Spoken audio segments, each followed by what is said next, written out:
Hi, everyone. Welcome to our workshop, Designing a Conference One-on-One.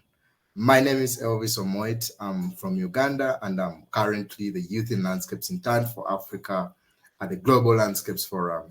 And I also double as the head of subcommission C4 and Youth in Landscapes Initiative at the International Forestry Students Association. I'm very happy to be moderating today's session. And of course, now please allow me to share with you some quick technical instructions for our session today.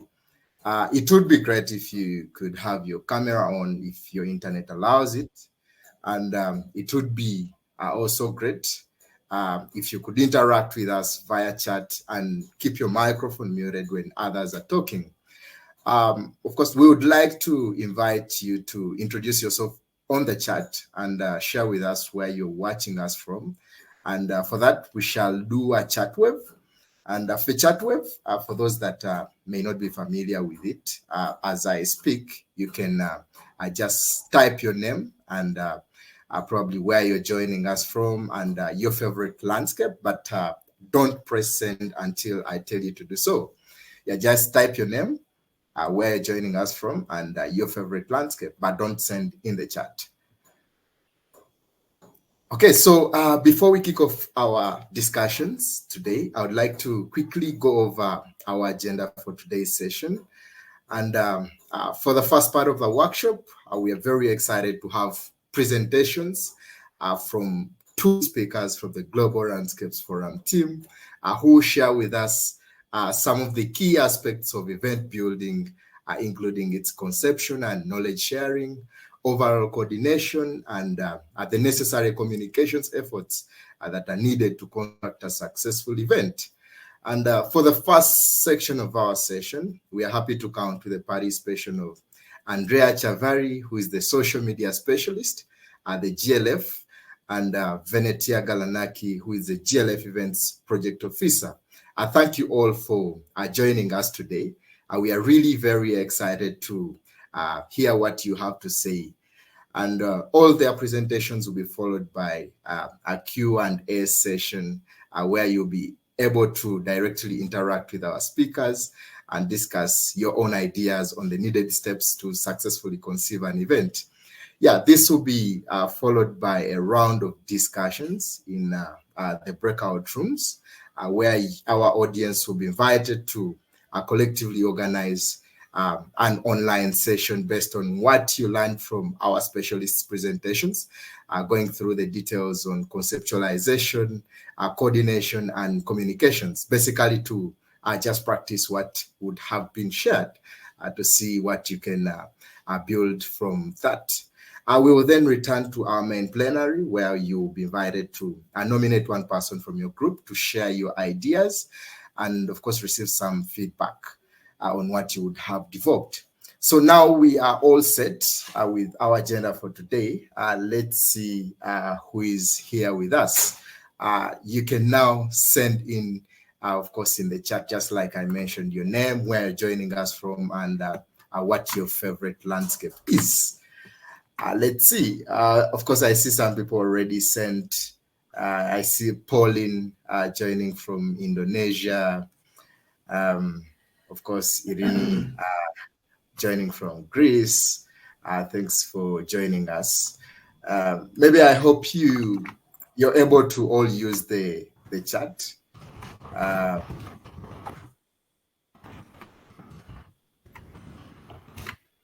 I hope everyone is able to use the chat. Yeah, you can keep sending in your name, where you're joining us from, and also your favorite landscape. Okay, so it's really exciting to see all of you here. And before we start with our presentations, we would like to invite all of you to feel free to share your thoughts and feelings regarding your perception on successful event building. And of course, please remember that this is a safe space for you to share whatever comes to your mind. So don't really feel maybe limited on what you can probably share on this platform. platform. So we are going to get into our warm-up activity, and if you can access the Mentimeter link that is going to be shared on the chat.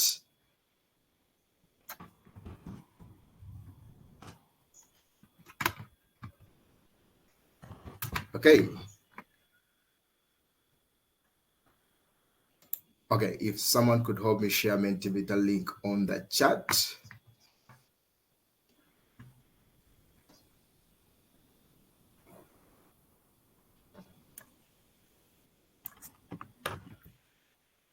Yeah, to participate in this warm-up activity, you can access the Mentimeter link that has been shared on the chat.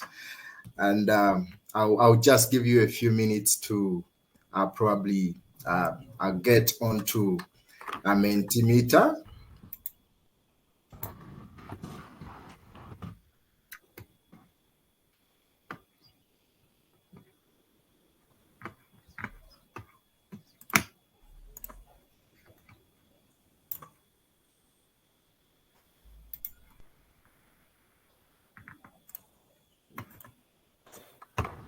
Okay, in case you've joined the Mentimeter, our first question is, what is the main thing you would like to learn from the workshop?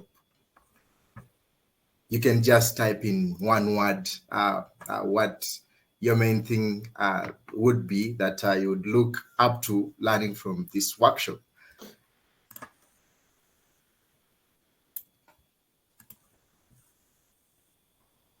Okay, I'll just give you a minute to put that onto Mentimeter.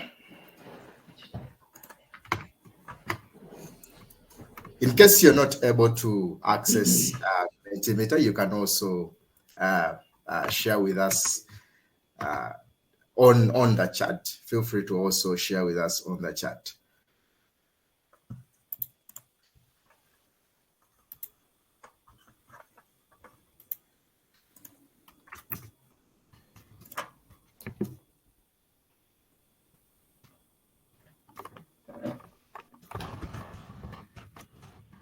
Okay, so our second question is,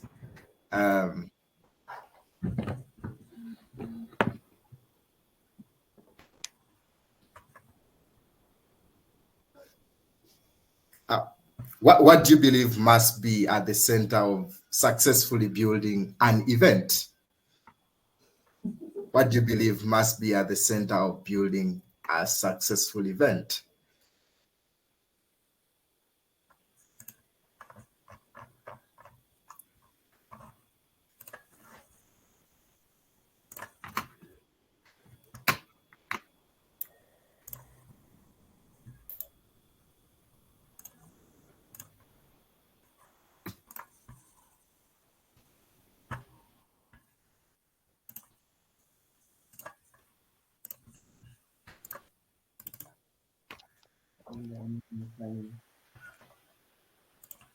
Okay, then our last question would be, what is the main thing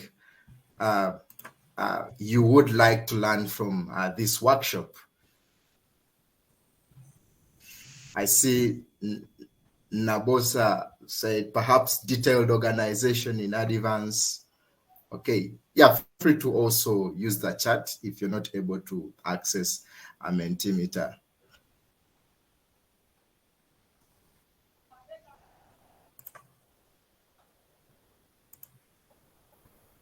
Okay, so we shall get back to the Mentimeter results later on in our session.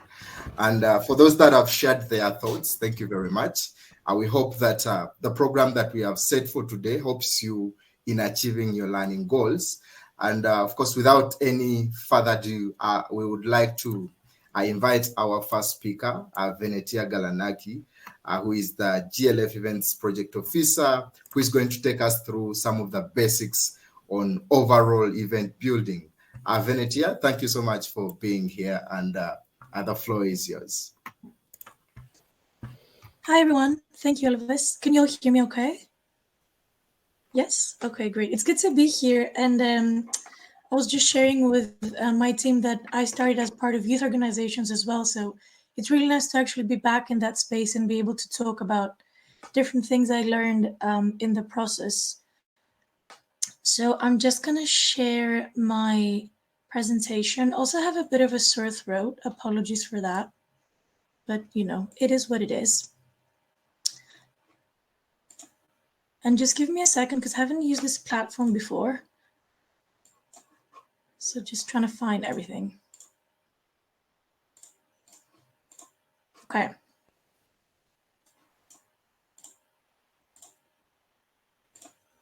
Okay, that should be here now. I can't see the platform anymore, so Elvis, can you let me know if that's okay? Yes, it's super good. Yeah, we can see and hear you very well. Okay, great. So what I'm going to talk about is just the basic things that you need to consider when designing an event and how to go about in considering those more systematically. And I believe we'll have some time for questions. So while I'm presenting, feel free to already think of those if something is unclear that I talk about, so you can ask later on. So as Elvis said, I'm the events project officer at the Global Landscapes Forum, which means that I'm the person kind of responsible for designing the different work streams, for making sure that processes move on smoothly between the different teams, because we have tech teams, we have comms teams, we have social media teams, and I'm kind of like the link between the different teams. And that's the case for a bigger organization. So this is what I do at the GLF now. But before doing smaller events in youth organizations, I was doing a little bit of everything. So I'll try to share a few different things that I learned from the two different experiences. So just to start from the main questions that you will need to consider when designing an event. And I think this slide here literally sums up all the things you need to think through for designing an event. And if you think through those questions, I think you're guaranteed to have a successful event. So I've put it all in one slide, and then I'm just going to break each one of them down in the next slides. And they are put in a specific order for specific reasons because they have to be thought of sequentially. So first of all, you have to think of the why. So why do you want to do this event? What is the purpose of your event, and what are you hoping to achieve? Because if you think of the time that we are now, especially thinking of the digital space, it is so saturated. So we really, really have to be purposeful and intentional when thinking of the events we want to put out there for them to have some value and some use for our community, for the people we're trying to speak to. And we need to be very clear with that. So our why needs to be captured in objectives and outcomes. So what are we trying to achieve? Can you put it down in 3 clear objectives? Just 3 sentences. So when someone asks, what is this event about? What is it for? You can tell them, this is what I'm trying to put out into the world. So this is just a very basic understanding of why you're going about doing an event in the area you're interested in. And then we're going into the who. So once you decided what you want to touch on and why you want to do that, it's very important to consider who you're talking to. So how you can ensure that you have the right people in your event, and how you can ensure that the people that you want to get to, you provide them with what they need. And then after you consider the who, your target group, we move on to the what. What is the content of the event?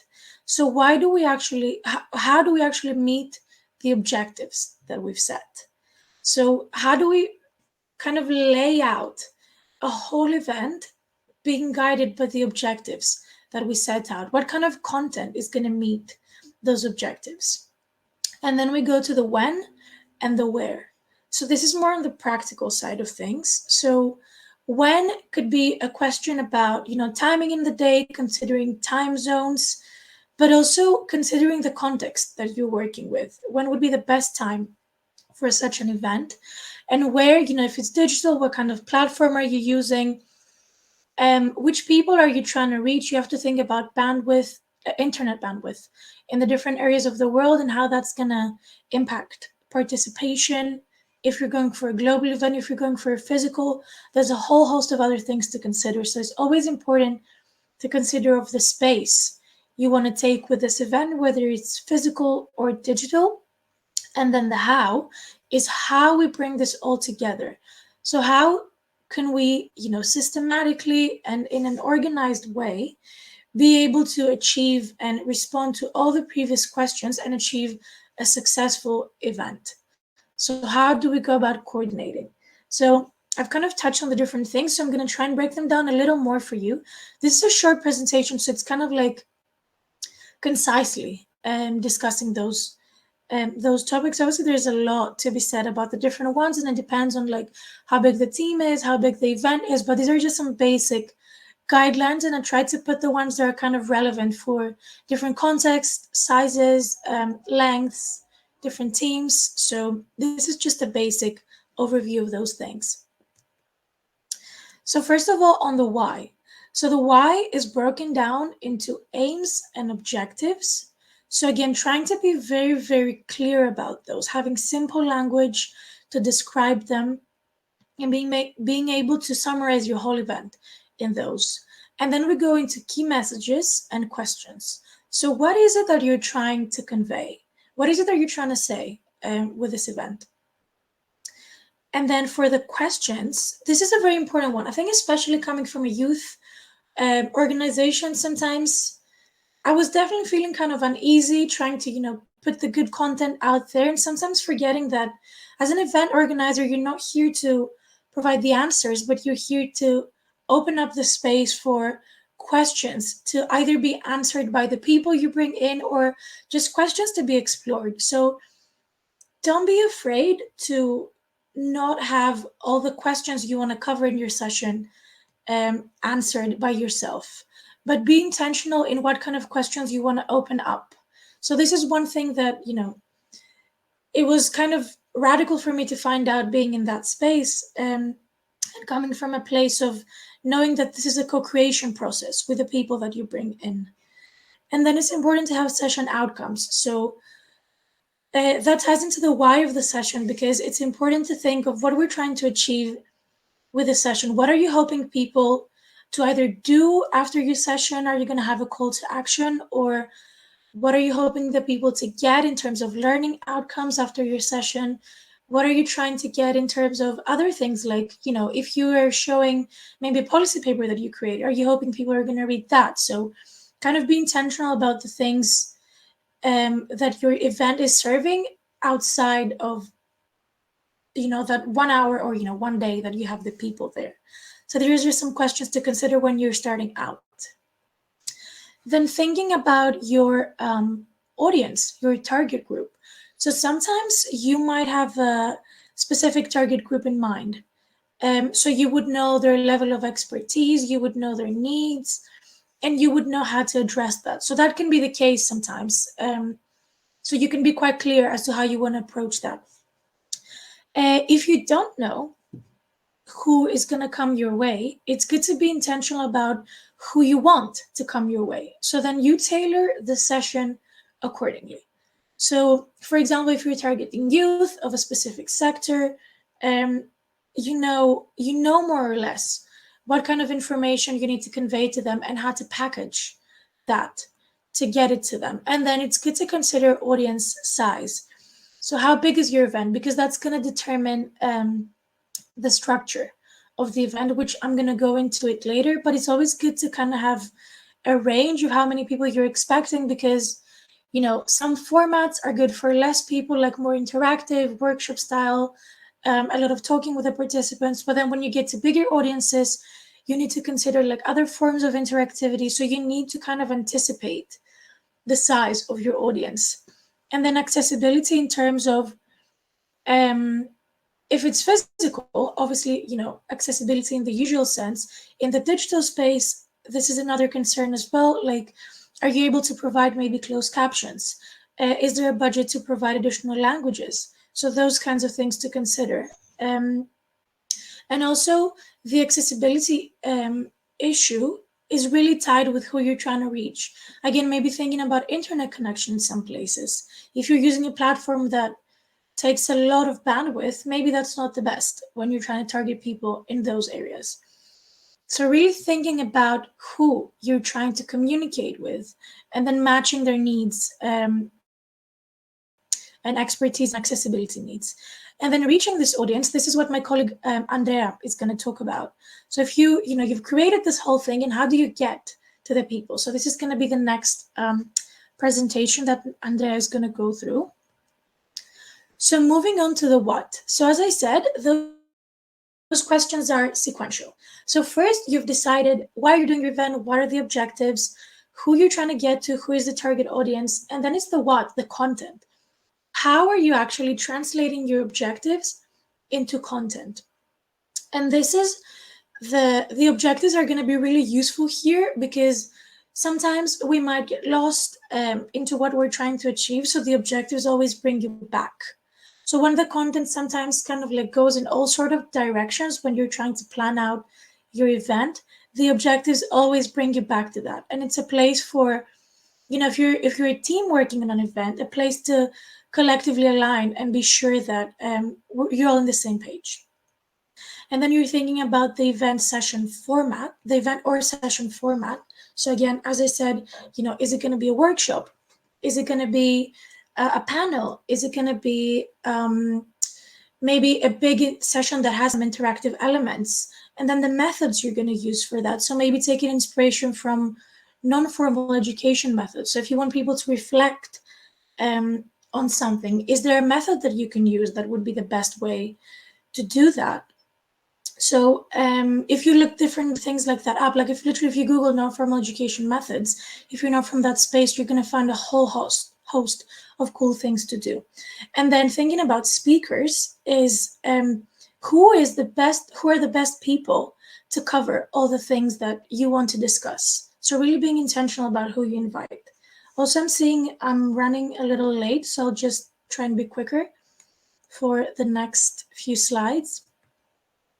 And then the when and where. As I said, the timing of your event is in relation to the audience you're trying to reach, obvious things like time zones, but also in terms of the content. For example, if you're launching a policy paper related to a specific policy process, there is a specific time for you to put that out in the world. So thinking of the content that you are that you want to insert your event in. And then again, thinking about the digital, physical, thinking about platforms, locations, all those things. And as you've seen, we are really thorough with events. So thinking of the details is very, very, very key. And then finally, the how. The how is, how do we bring this all together? How do we go about in a organized manner to achieve all the previous things I went through? So I would say like the 3 top tips that an event organizer really needs to take into account is being intentional. So being really, really clear about all the things I mentioned, being organized, like trying as much as you can to not let things slip or not be thought of. So being really, really organized with mapping out the whole landscape you're working in and planning ahead, because there's always delays. And the way to mitigate that is by, always having long timelines and being able to accommodate for things coming in late or things not working out, so you're good for time. And then just very, very practically, how you do all those things is the first step of an event would be to create a concept note. So in the concept note, you would outline your why, the objectives, the messages, the questions to be explored. You would outline who is your target group, why are you targeting them, and how are they going to benefit from this event. Then you go into the what, the format of your event or your conference or your session. How is that going to happen? What platforms, when, why this is a good time. So literally just answering all these questions just in a document and having the concept of your event and all the details of that being fleshed out. And then you have your concept note. So this is very useful if you're working with a team to communicate that with a team. I don't know if you're looking for fundings to be able to put that out there. And then it's very important to have a timeline and assign responsibilities. So knowing exactly when the deadlines for things are and who is responsible for each thing. So you, to the best of your ability, don't let anything slip because nobody knows who's responsible for it.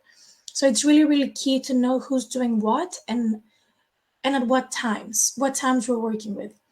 And then session plans are like the holy grail of event planning because they are mapping out your sessions minute by minute. So if you're doing a conference, you have a few of those. If you're doing a workshop, you will have one. So it's basically a minute by minute structure of your event. And it really, really helps you in being thorough and really planning things out and really knowing what happens so you can really curate a space for your audience. So you provide the specific times, the activity, who's doing what, and you have all your materials in one place. So there are just some really practical things that you need to have when you're designing events, and that will really help you in being systematic, being organized, being able to communicate it clearly to others, your team, your speakers, anybody. So I think these are all the tips I had to share. I went a bit over time. Sorry for that.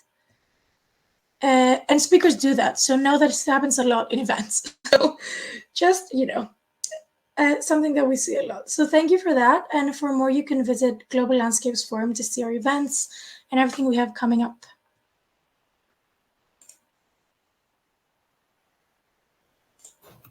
Thanks very much, Ven, for your very nice presentation. And it was really super nice sharing with the audience, of course, your thoughts and feelings regarding the perception on, of course, building a successful event. And of course, just like we told you, this is a safe space for you to share. And in case you have any question for Ven, please feel free to put it in the chat. Of course, Ven has shared a few things on some of the questions that you need to ask yourself when, of course, planning an event. Of course, the why, the who, the what, the when, the where, and how, which are really the most needed questions for you to have at the back of your mind when which are really very helpful for everyone here to have when trying to organize an event. Yeah, so thanks again very much, Ven, for joining us today and for sharing such valuable lessons. And I don't know if there are any questions in the chat yet.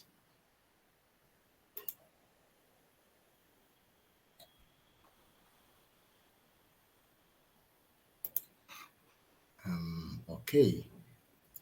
But if we have no questions, we will now move on to our second speaker, and probably we can have a Q&A later on after our second presentation. And before we, of course, we move on to the breakout rooms. So for sorry, Elvis, of course, I see some questions in the chat. Nebosha, sorry, the name is a bit difficult, but I'm sorry if I'm killing it. Nebosha Svetovic asks, how do we communicate with the team properly? Since plans change constantly based on how things work out before, how does the whole team agree on new decisions? Sure. Sorry, I was on full screen, so I couldn't see the chat. Yeah, over to you. Yep, thank you for this question. I think you're in the right track in thinking about this because it does happen a lot. And that's why it's good to have documents and things that you'll use collectively. So in the beginning, it's good to establish those. Say, this is the one we're using that we're going to use throughout. If there's updates, maybe you tag people, like having small processes like that established from the beginning so you all know the updates. Because, for example, if people are working in different places, you don't know what's happening. It's also good to establish maybe meetings at specific intervals. So you always have a place that you can all convene and make sure that you're updating each other on what's happening. And obviously, as I said, assigning responsibilities to people. So sometimes someone is taking something forward, and if there's updates, they're the ones that doing them, and they're the ones that need to know because they're handling that piece of work. And not all the team might be updated, but there should be trust in the team that whatever that person is handling, if there's updates, they're gonna deal with themselves. So I would say establishing working process very early is the most important thing, and nothing too crazy. Seriously, just having one doc is, changes everything that you'll work on. So simple things like that, and mutually agree.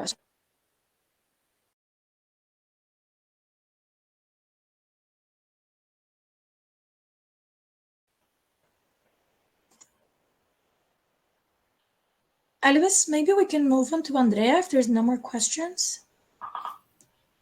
Okay, thanks very much, Arvin, for responding to that question. Now, of course, please join me in giving a warm welcome to Andrea Chavari, who is the social media specialist at the JLF, who will be giving us some tips on how to best communicate events. Andrea, thanks very much for being with us today, and we can't wait for what you have to say. Over to you, Andrea. Thank you so much, Elvis. And hi, everyone. Let me just quickly start sharing my presentation. Let me know if you can see my screen, please. Yes, we can see it. Wonderful. Thank you so much. All right. So for the next 8-10 minutes, I will just give you a few tips on how to best communicate your event using social media. But first, well, let's go through the quick agenda. We're going to go over some facts and figures. We're going to go over how to best set a time and date and place for your event. And then the basics of a social media promotional campaign, onto finally thinking what happens after the event. So let's go over some facts and figures on internet adoption across the world. Most places in the global north are almost at 95 or 98 or almost 100% of internet users. But it's important that we highlight some areas where the internet coverage is not as widespread, such as many parts of Western, Northern Africa, Middle Africa, the Caribbean, some parts of Central Asia and Southern Asia. So let's think that social media might not be the best tool to reach some of the people in these regions. And it also makes us think about the inequality that still exists, even though we use social media, we use internet every day for our studies or our work. There are people who still don't have a steady access to internet, which really hinders their education, their development in general. So let's just think about that a little bit and just take social media as a tool that we can use. Now, I want you all to think about how many hours a day you spend using social media daily. I cannot see the chat because I'm with full screen right now, but then I'd love to see, like, how many hours do you think you spend using social media only? And is it more than the global average, which is 2 hours and 27 minutes? That is, I think it's way less than what I spend on social media personally. I don't know about you. But yeah, these are just some interesting figures that we can keep in mind when we think about how social media is already affecting our lives and our community. And now some stats on the favorite social media platforms. The top 3 still differs when we compare it with other reports, but the places kind of interchange there. So first of all, we have WhatsApp, which for some people is not even a social media channel, but in other regions it's essential for content sharing because it's sometimes included in their data packages. For example, in Africa, WhatsApp is a really, really popular channel for communities. Then we have Instagram and Facebook, going on to WeChat, Douyin, TikTok, Twitter still there, going up strong, and some other social media channels. But yeah, if you haven't considered, if something here surprises you and you haven't considered, maybe you could think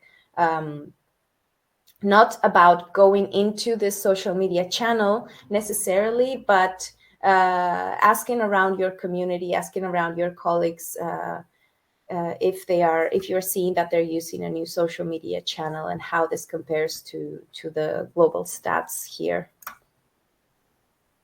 And now, what's really important is to think about social media as only a tool, because what you really have to think about is your own community. So how do you engage with them online and offline?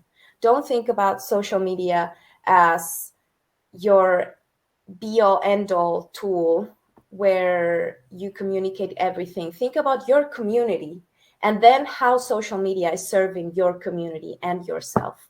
I think that would be my key message, honestly. But having that in mind, I will talk about the basics of a social media campaign, because it's still very necessary. So let's quickly go on to some more technical aspects of building your digital event and using social media to host it, for example. So first of all, setting a time and a date and a place. So consider the event duration versus your flexibility schedule. So the shorter your event, the greater the impact of a schedule change will have on the attendance. So if you have a 3-hour event, you really can only target your actual target audience. So think about their time zone. If you have a longer span, then you can play around with the sessions and think about how will you light up the time zones as the time passes, and how you will engage different regions, starting with Asia and then onto Latin America, and onto Europe and Africa, and then onto America. So you can even move around the content to start lighting up those regions as the time passes, the longer, which is enabled when your event is a little longer. When it's short, you have to go straight into the desired time zone. And what's really useful is to check your own analytics to see when people are most likely to engage with your content. For example, right after this, if you use Twitter, go into your analytics, and you don't have to have a professional account, but if your organization is still as a personal account, let's say, you can still access analytics, and you will have a schedule to see which days and which time slots your audience is engaging with your content. So this is a personalized report that Twitter offers, and the other platforms also offer some analytic tools that you can really take advantage of. So go around your Instagram account and check out the analytics, and you might be surprised about the times when people engage the most. So it's really useful to just go and take advantage of those free tools provided directly by the platforms, but also don't miss out on some free reports, some insights you can share if you want to go a little bit in depth about social media. You really don't have to, but these two blogs, for example, Brandwatch and Hootsuite, these two websites, they offer a social media insight blog, so you can check that out from time to time to see some trends, but only if you're really interested in going into social media. But for now, I would say just after this, go back to your account, to your organization's account, and check out the analytics of your Instagram page, of your Twitter page, to see if anything surprises you. And now, where to host your event. So for this part, I will focus more on free tools or on some free features of some websites that are paid. So the first option is obviously directly on a social media platform, but this limits you because you will only be able to stream on a single platform. It's not good for multi-streaming. If you want to go to multi-streaming, where you can stream to two platforms at the same time for free, you can use these two tools that I mentioned, Streamlabs and Restream. The free option allows you to stream to two platforms. You can choose which. They offer every single platform that does live streaming available. So you can do your Twitter and your Facebook account, for example, at the same time through these free tools. You can even do it from your phone, or you can reshare your computer, for example. Now, how do you incorporate some hybrid elements? And this this can be synchronous or asynchronous. So if you are hosting a watch party, if you're hosting workshops or community consultations, you can even incorporate these hybrid events into your digital sphere and actually make them interact at some point through social media. You can do like an Instagram takeover with the people hosting a watch party, or having the content that was created through a workshop built into the digital event, and actually make that community engage when they're not even connected at the same time. So the workshop happened, let's say, a week before your event, but then you use that content or you use those outcomes into your digital event, and that's how you really build your community. Another option is community consultations, where you can even do them offline in your university, for example, and actually get feedback from your target audiences and use that feedback into your digital event. Now, let's quickly go over the basics, the very basics of a social media campaign. So we have 3 stages: pre-event, during the event, and after. So first, on the first stage, you want to build up the hype. If you have limited resources, you can engage your community, your speakers, and their organizations, and engage influencers into helping you promote your event by having clear message, by curating a list of influencers who really identify with your key message, not just going into copy-paste mode and messaging 100 people to help you promote something, but really curating a list of people who you think can identify with your key messages. Of course, your speakers will already be a really great asset that can help you drive engagement, reach more people, and already engage the people in your community, as well as their organization. So the idea before the event is to make participants feel part of the campaign. How? By giving them something to identify with, be it the message, be it the speakers, be it the visuals that you will show throughout the campaign, even showing faces of real people, faces of pictures of landscapes and people working in them is really impactful, and people will identify with that. So then we have the showtime, which is during the event. What you want to do during the event is to try to cover it live, but not saturate your audience by posting every 2 minutes, right? So you need to create a plan for basically 2 things. If you're hosting a digital event, you need to create a plan for chat moderation.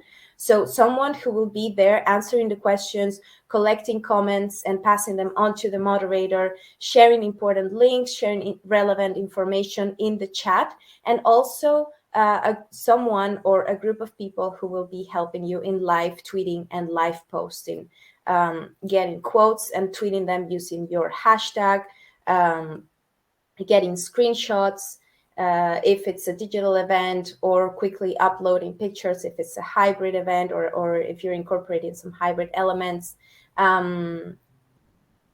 posting on Instagram stories. So you need to have a plan for these two things, for social media coverage and also for chat moderation. Because if you go into an event where the chat is dead, if no one is answering your question or even reacting to your comments, then you're going to go out of this Facebook Live or out of this IG Live or whatever. You really want to get that feedback once you go into the chat.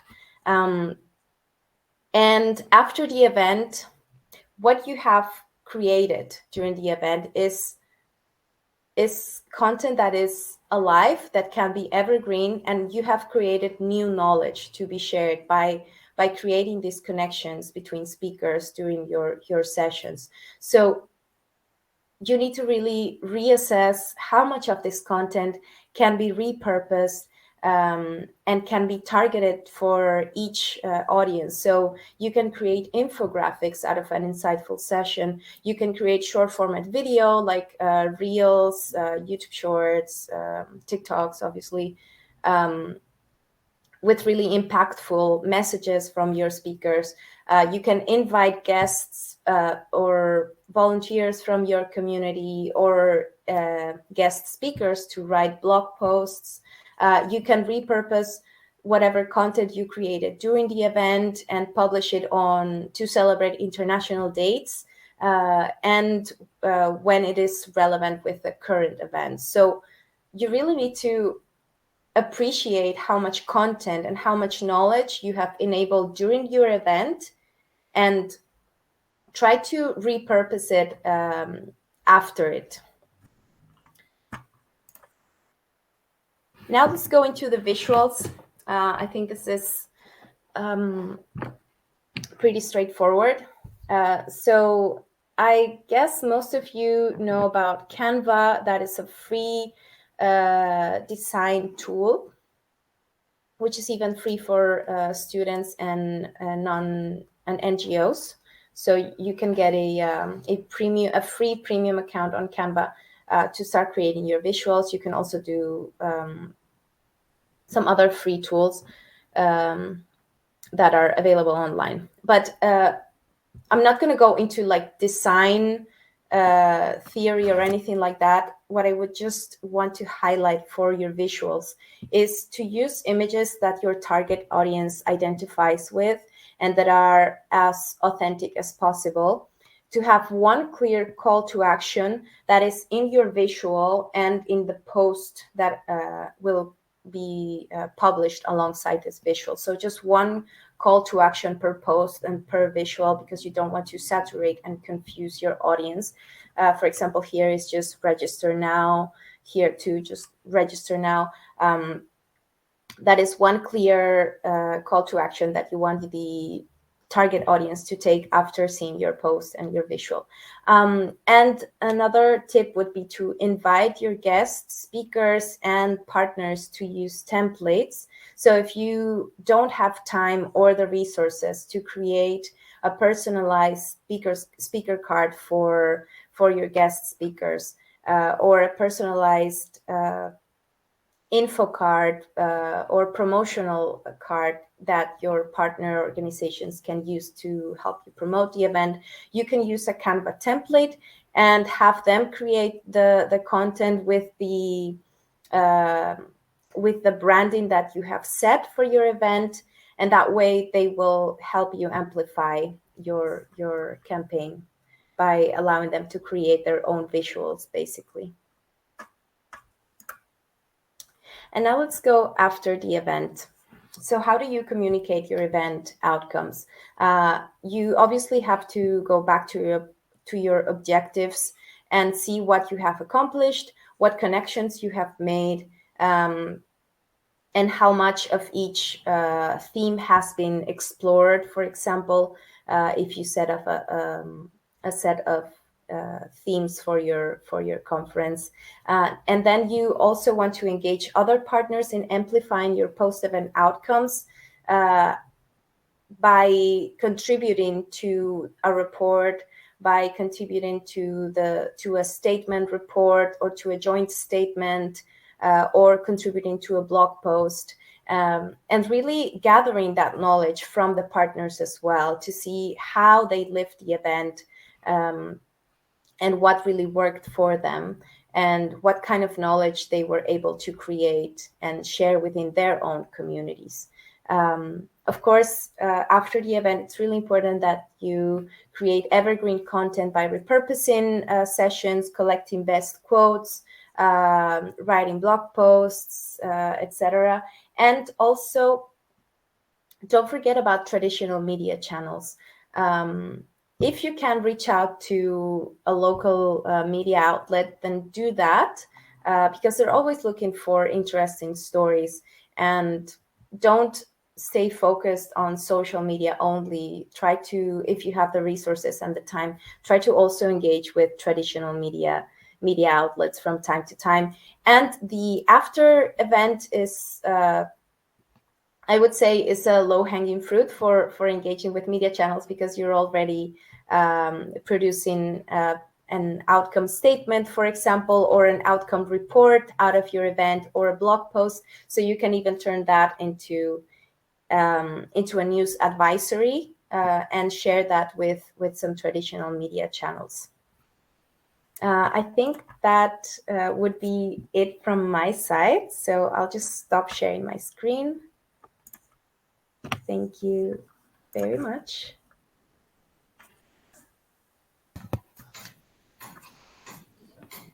Incredible. Thanks very much, Andrea, for sharing your expertise with us. And we hope, of course, this presentation has been enlightening to all of you. And if there are any questions, we shall now move into the Q&A session. So if you have any question for our speakers, we would motivate you maybe to open your camera and mic, and then you can ask your question, or otherwise also feel free to just put it in the chat, and we will be able to direct them to the relevant speakers. Yeah, so looking forward to the questions.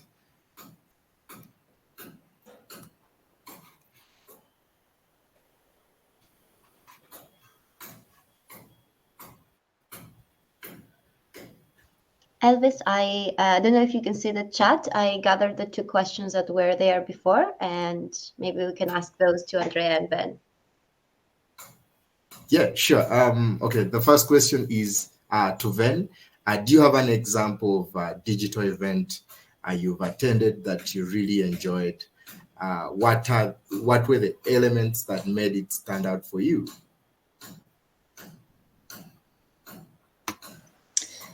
Thanks, Elvis. Yes. Actually, a digital event. Yes. Okay. So I attended, it was a talk that was just between, I actually started with my team. Okay, this is a good example. It was just two speakers for maybe an hour, and then half an hour of, so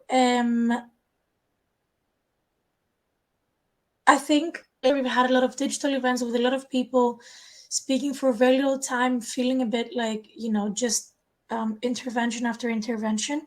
For me, it was so refreshing to see an event that you could get to the depth of the speakers, because I'm sure you've seen it a million times happening.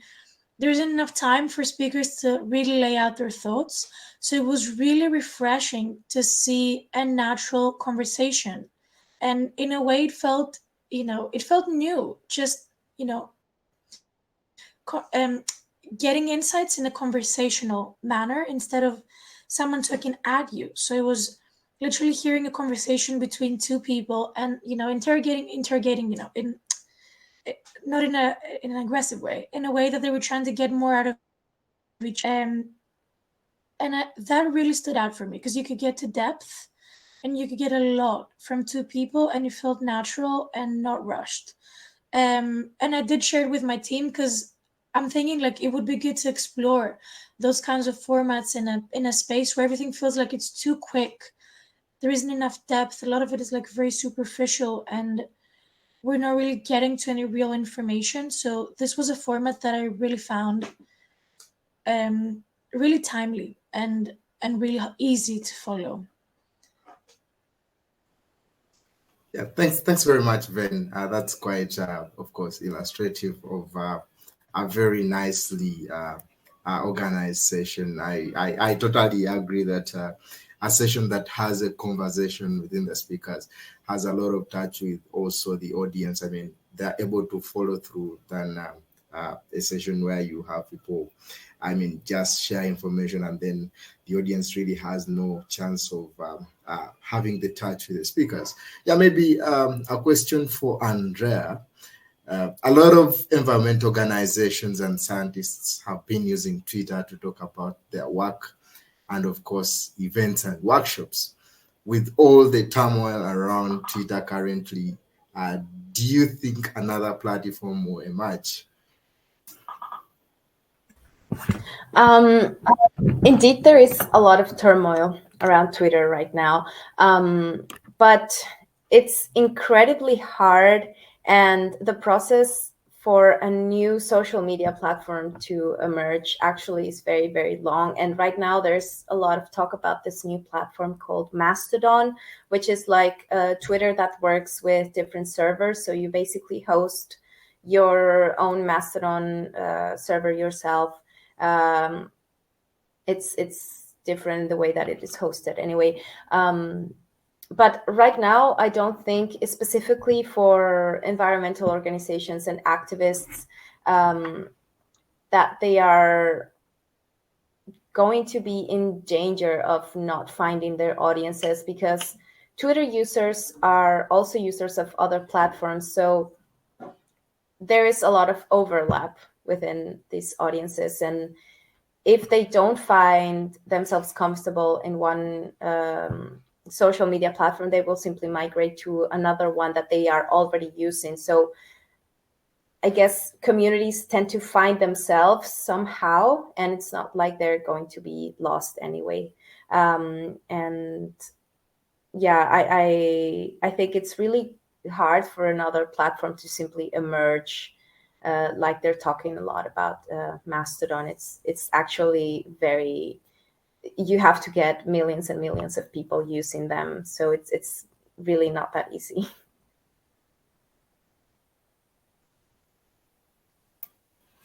Amazing. Thanks very much, Andrea, for, of course, that insight.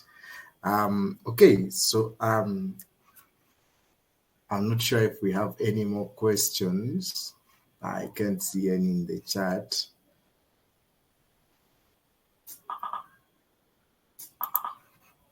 Okay, so thanks very much, Ven and Andrea, for, of course, joining us today, for spending some little time with us and sharing with us, of course, some of your knowledge and expertise as far as event organization is concerned, and, of course, social media.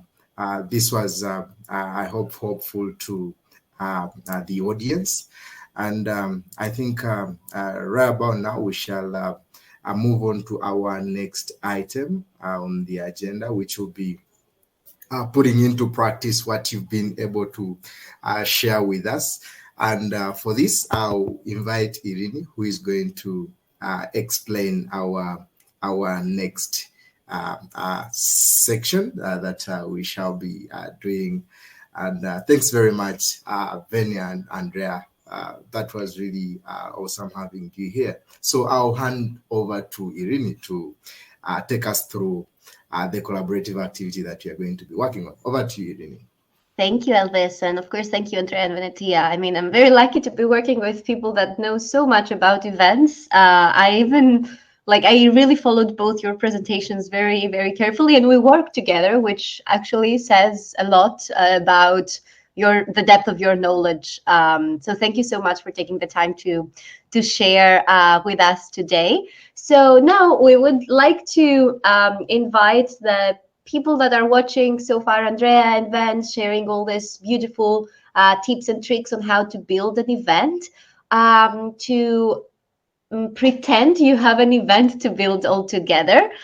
So we're going to try and use the function of breakout rooms here on the platform. And of course, I hope that the tech support can help us in case we don't manage to do it properly. But what we'll basically do is we will send you in breakout rooms of 4 or 5 people.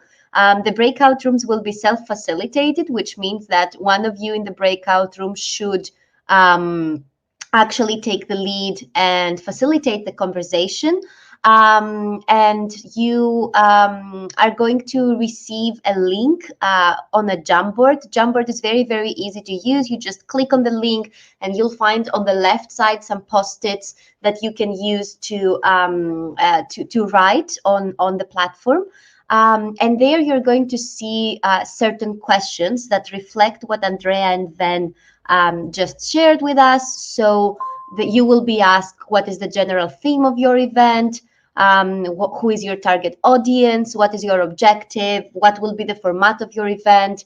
Who you want to be the speakers in this event? The key messages, and some other questions as well.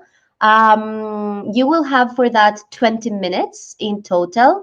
You don't have to go in depth. This is a brainstorming exercise just for you to, discuss with other people and explore the very early stages of designing an event.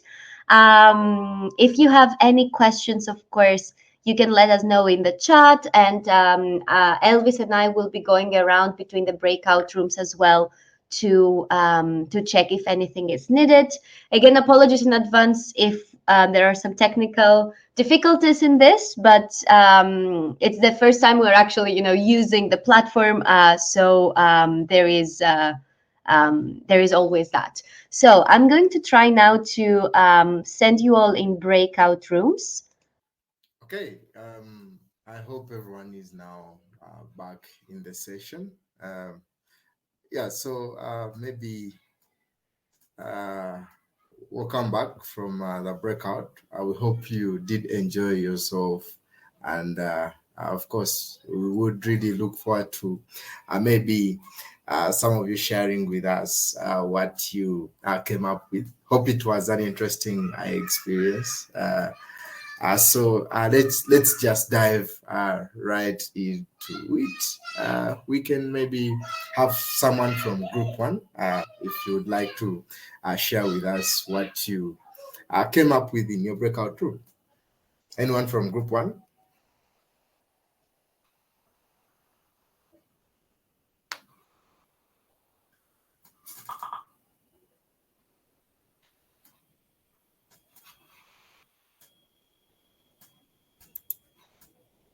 Oops, I can't see anyone. Madeline, I think Madeline, you were in group 3. I think you were in group 1. Those that were in breakout room 1. Okay, maybe if those from breakout room 1 are not ready, I'm happy to share what we came up with in our breakout room group 2. Yeah, so for group 2, our general theme for the event was youth and forestry, and the key topics that we looked at from the overarching theme, where I would like to explore and why they are relevant. We're looking at, of course, integrating youth in the forestry sector, encouragement of presenting new ideas, and how youth can take up opportunities available in the forestry sector, and also the importance of different communities and stakeholders in forestry.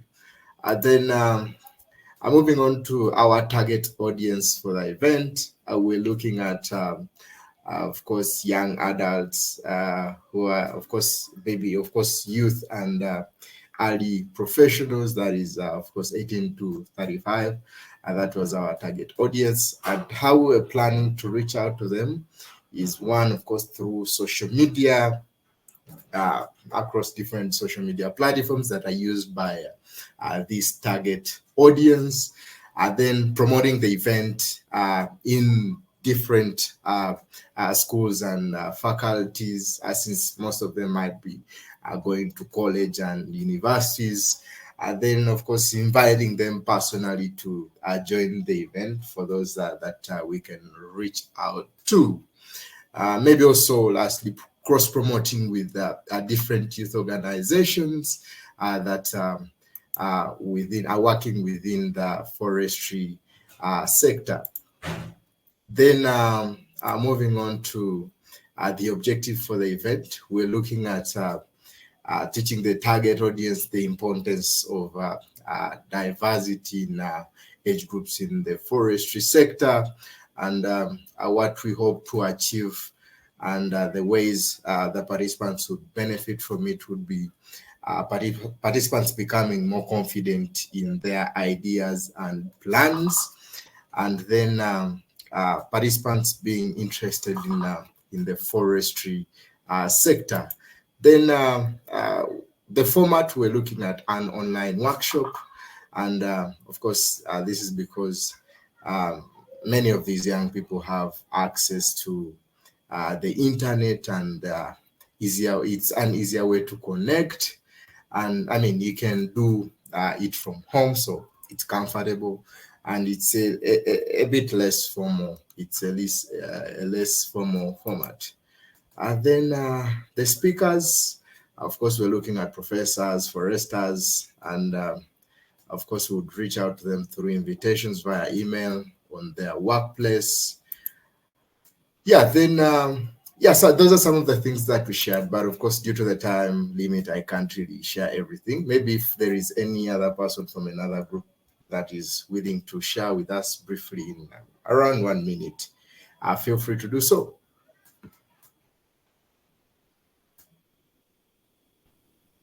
Anyone?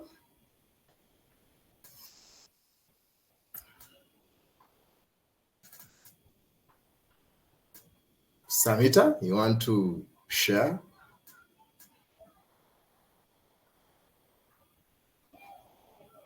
Okay, I'm not sure if anyone is able to actually share with us, but if not, thank you everyone who has participated in, of course, our activity, and for sharing your great ideas with us on the Jamboards. We hope that this was a good practice activity for you to start conceiving your own events, and thus contribute to the struggle against the climate and biodiversity crisis. So as we move close towards closing our session for today, we would like to thank you all for participating. We really do hope that you all learned something new here today, and that you are feeling more comfortable to start constructing your own events based on what has been shared. Yeah, so we would also like to thank the guests that came in to share with us some of their expertise, and all the wonderful people at IFSA for inviting us to construct this event with all of you. I would like to encourage all of you to nurture the connections you have made during today's sessions. And for that, I would like to invite all of you to share your LinkedIn profiles in the chat if you'd like to. This is a good place to connect with people within the same circle, especially as far as forestry is concerned. And of course, don't forget to stay tuned to our social media accounts, and subscribe to our newsletter to stay updated to the latest news, events, and job opportunities in the field of sustainable landscape management. Okay, so with that, I would like to close today's session, and wish you a great afternoon and evening ahead, and maybe also look out for some of the upcoming sessions like the Living Library, which are really interesting. And until next time, see you guys. Bye-bye.